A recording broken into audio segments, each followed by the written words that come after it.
Hi there! If you've been wondering where your Android back button disappeared, you're not alone. Many newer Android phones use gesture navigation by default. But if you miss the classic 3-button layout, it's easy to bring it back. It only takes a minute, and you don't need to install any apps or change advanced settings. Start by opening the Settings app on your phone.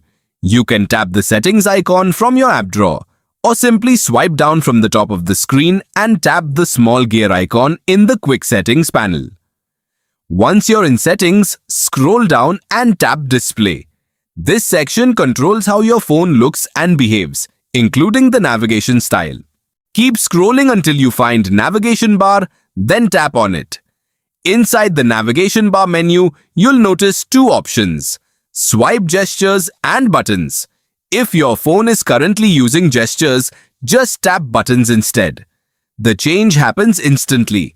You'll immediately see the familiar 3-button navigation bar at the bottom of your screen, including the recent apps, home and back buttons. If you've used Android for years, this layout will probably feel much more natural and comfortable. Depending on your phone model, you might also have the option to change the button order. So if you prefer the back button on the right instead of the left, you can customize it in the same menu. Thanks for watching.